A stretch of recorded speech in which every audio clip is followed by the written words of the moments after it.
ici Marine du blog marinecats.com. Aujourd'hui, je souhaite aborder avec vous le sujet de l'estime de soi et notamment le fait que l'estime de soi est le socle du bien-être, le socle de votre bien-être. L'estime de soi, c'est, en gros, pour faire simple, à quel point on se sent valable, c'est-à-dire quelle est la valeur que vous vous donnez. L'estime de soi, c'est lié aux valeurs, c'est-à-dire que si vous avez une bonne estime de vous-même, ça veut dire que vous êtes en accord avec vos valeurs. Une bonne estime de soi, c'est aussi se dire et penser au plus profond de nous, au plus profond de vous, que vous méritez d'être heureux. L'estime de soi, c'est l'auto-évaluation que l'on fait de soi-même. C'est comment on se juge au plus profond de nous. Pas juste les pensées, mais vraiment ce qu'on pense bien caché au fond de nous. Et des fois, il arrive qu'il y ait une dissonance cognitive. Alors, ce truc savant là, en fait, ça veut dire qu'il y a une contradiction entre la cognition et l'action. En gros, ça signifie que entre ce que vous avez là et ce que vous faites, eh bien, c'est pas lié. Il y a des différences de niveau. Par exemple, il peut y avoir dissonance cognitive lorsque vous dites que oui, vous êtes une bonne personne et que vous vous traitez de tous les noms. Là, c'est un cas d'autoflagellation flagrant. Ça peut être aussi le cas si vous dites que tous les riches sont des cons, pour reprendre un truc très populaire, surtout en France, et que dans le même temps, vous jouez au loto pour devenir riche. Ben là, il y a dissonance cognitive, là aussi, flagrante. Une bonne estime de nous-mêmes, pour avoir une bonne estime de nous-mêmes, il faut que l'on soit fidèle à nous-mêmes.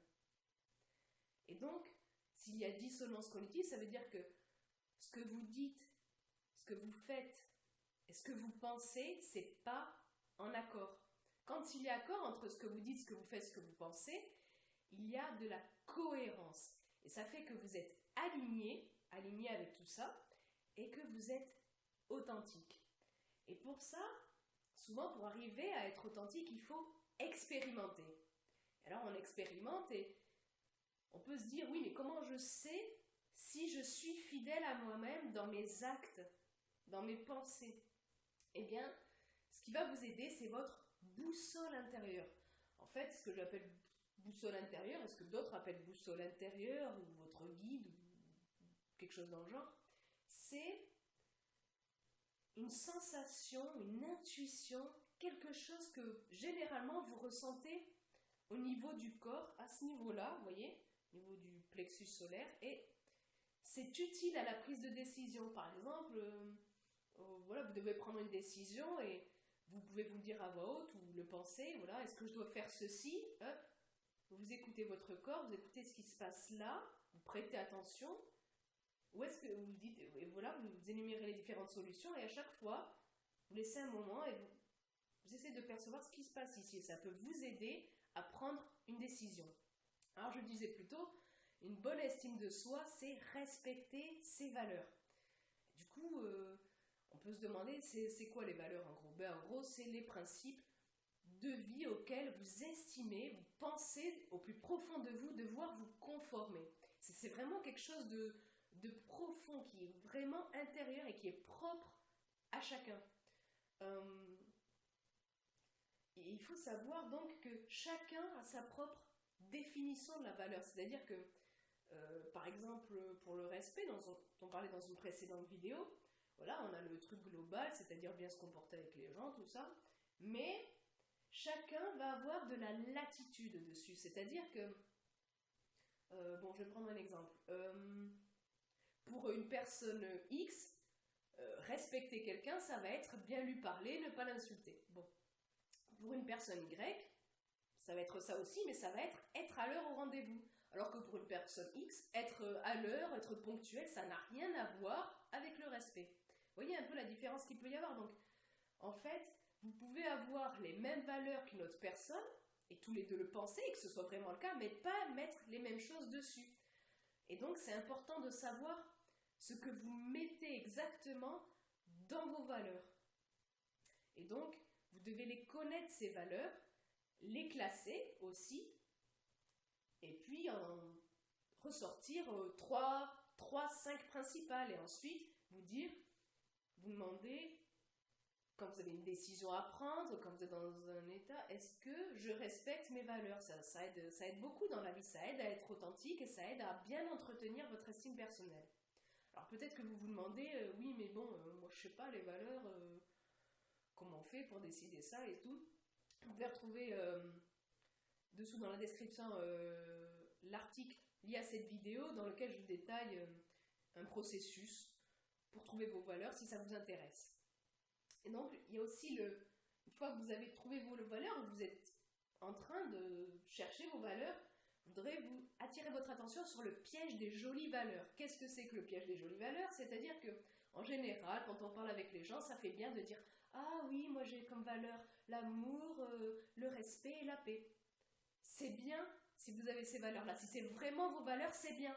Et si c'est pas vos valeurs, c'est bien aussi. C'est pas parce que vous avez comme valeur l'argent, le physique, avoir un physique de rêve, et puis, je sais pas moi, la joie ou avoir du fun, que c'est mauvais, que vous êtes une plus mauvaise personne que celui qui a pour valeur la paix, l'amour et le respect. Non. D'ailleurs, vous n'êtes même pas obligé de dire les valeurs que vous avez, vos valeurs profondes et tout, c'est que vous les connaissez, ces valeurs,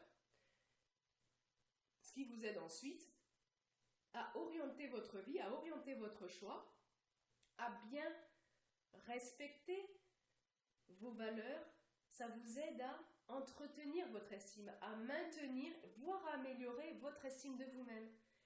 Ce qu'il faut savoir, c'est que peut-être que votre estime de vous-même, elle n'est pas au top, là, j'en sais rien. J'espère qu'elle est au plus haut niveau, et en tout cas, je vous félicite et je vous dis bravo, continuez comme ça, c'est super. Mais si votre estime, elle est basse, si elle est pourrie, si elle est vraiment au ras des pâquerettes, c'est pas grave.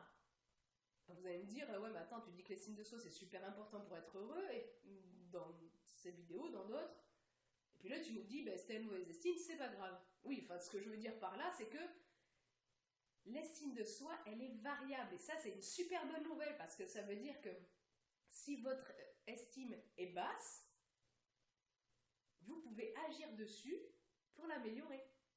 En fait, l'estime de soi, c'est pas un capital qu'on reçoit à la naissance, pas du tout. L'estime de soi, c'est lié à la conscience de soi. Et quand on est bébé, par exemple, on n'a pas du tout conscience de soi. On ne sait pas qu'on est une personne à part entière. Donc, on n'a pas d'estime. L'estime de soi, en fait, ça se construit tout au long de la vie. Alors, souvent, c'est fluctuant, surtout si on n'y prend pas garde et qu'on ne fait rien pour l'entretenir ou l'améliorer. Ce qui est important de savoir, c'est que votre estime de vous-même impacte vos actes, ce que vous allez faire, ce que vous allez dire, mais vos actes influencent aussi votre estime de vous-même. C'est ce qu'on disait avec les valeurs, c'est-à-dire que si vous agissez en contradiction avec vos valeurs profondes, eh bien votre estime, elle chute. Si vous agissez en accord avec vos valeurs profondes, votre estime, hop, elle augmente. Et donc, il est possible, même si vous avez une estime très basse, de l'améliorer.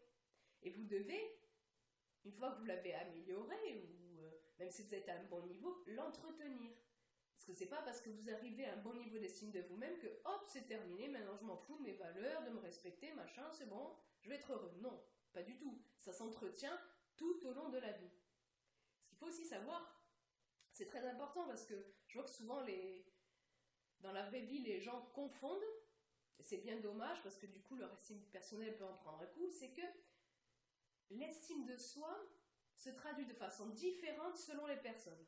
Qu'est-ce que je veux dire par là? Je vais prendre un exemple très commun, c'est-à-dire que des fois on va voir une personne avec une grande assurance, bien confiance en elle et tout, et on va dire « Ah là là, celle-là, elle a une bonne estime d'elle-même », surtout si on la compare à quelqu'un qui a l'air comme ça, un peu timide, un peu renfermé. Et en fait, ça peut rien dire. On peut avoir une grande confiance en soi, dégager de l'assurance, et au fond de soi, avoir une estime personnelle merdique. Ça n'a rien à voir. C'est, comme je disais dans une précédente vidéo, c'est comme un chocolat. Vous avez la coque, l'extérieur qui est la confiance en soi, et vous avez l'intérieur. Ben, les deux ne sont pas forcément en corrélation. C'est parce que vous avez une coque de chocolat très bonne que vous avez à l'intérieur bon. Ça n'a rien à voir. Vous pouvez avoir aussi les deux très bons, mais vous pouvez avoir l'extérieur bon la confiance en soi bonne et l'estime de soi aura des pâquerettes en chute libre. Et donc, ce qu'il faut bien comprendre aussi, c'est que des fois on peut se dire, ah dans tel couple, tel groupe d'amis, il y en a qui ont une grande confiance en eux et tout, et ils ont une bonne estime d'eux-mêmes, et puis ils traînent aussi avec des gens, ils sont avec des gens qui, eux, sont beaucoup plus renfermés, ils ont l'estime beaucoup plus basse. Ben ça, c'est faux aussi, la plupart du temps. Pourquoi ? Parce que ce qu'il faut savoir, c'est qu'on a tendance à apprécier la compagnie de personnes qui ont un niveau d'estime d'elles-mêmes à peu près au même niveau que le nôtre. Vous voyez, ça ne bouge pas beaucoup. Ça se traduit peut-être très différemment, ensuite, dans la vie de tous les jours, mais voilà, c'est pas parce que vous avez confiance en vous que vous avez une bonne estime de vous-même. Ce n'est pas parce que vous avez une bonne estime de vous-même que vous avez une grande confiance en vous. En général, ça aide quand même. Mais bon, voilà, faudrait pas confondre, faudrait pas vous dire, ah, cette personne, elle a une grande estime d'elle-même, celle-là non, et elles traînent quand même ensemble. Souvent, c'est pas le cas. C'est pas le cas du tout. Vous allez avoir tendance à, par exemple, vous mettre en couple avec quelqu'un qui a l'estime de lui ou d'elle à peu près au même niveau.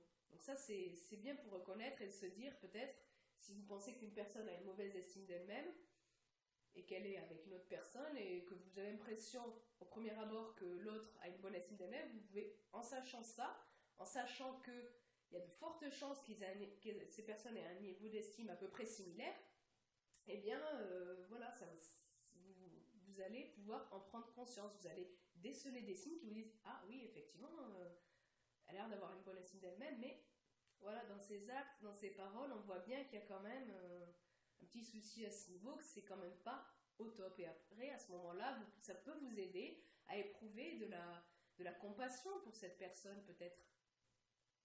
Ça peut vous aider à mieux la comprendre. Donc, voilà, ce qu'il faut bien comprendre, c'est que l'estime de soi, c'est le socle de votre bien-être. C'est super important. C'est le cœur de votre bonheur. Le cœur de... C'est vraiment le socle, vraiment la base. Et une bonne estime de nous-mêmes va nous dire si on est bien avec nous-mêmes. C'est-à-dire que le niveau de votre estime personnelle détermine comment vous vous sentez, tout simplement. Si vous avez une mauvaise estime de vous-même, bon, en général, vous vous sentez mal, pas très bien, vous pouvez avoir des moments de joie et tout, ça n'a rien à voir, mais globalement, vous n'allez pas vous sentir super bien. Je parle à l'intérieur de vous, je ne parle pas de ce que vous dégagez auprès des autres, là, comme ça, là, vous souriez pour faire bien, et puis après, une fois rentré chez vous, vous êtes comme une navette. Voilà. Et donc, voilà, plus vous allez augmenter votre estime personnelle, ce qui est vraiment au fond de vous, le socle de votre bien-être, plus vous allez aller mieux, plus vous allez expérimenter des moments de bonheur, de joie, plus vous allez pouvoir rebondir face à des événements un peu chiants, un peu troublants, tristes. Donc, l'estime de soi, c'est capital pour le bien-être. Votre estime personnelle, le niveau de votre estime personnelle détermine vraiment à quel point vous allez vous sentir bien, à quel point vous allez vous sentir heureux. Et bien sûr, il n'y a pas que ça qui joue, mais c'est vraiment une composante importante. Sans ça, vous ne pouvez pas être bien, vous ne pouvez pas être heureux. Si comme moi, vous pensez que l'estime de soi est quelque chose de très important pour notre bien-être et notre bonheur, cliquez sur le pouce en l'air qui se trouve juste ici. Dans ce coin-là, vous retrouverez aussi un lien, un petit machin rouge pour vous abonner à la chaîne YouTube. Je vous mets également en bas ici un lien si vous voulez en savoir plus sur l'estime de soi, si le sujet vous intéresse, pour télécharger gratuitement mon livret et faire partie de mes contacts. Et puis je vous mets dans la description aussi un lien pour ça, pour télécharger le livret et pour aller voir l'article lié à cette vidéo, notamment si vous voulez savoir comment vous pourriez faire pour déterminer vos valeurs. Sur ce, je vous souhaite une excellente journée. Soyez vous-même. À très vite.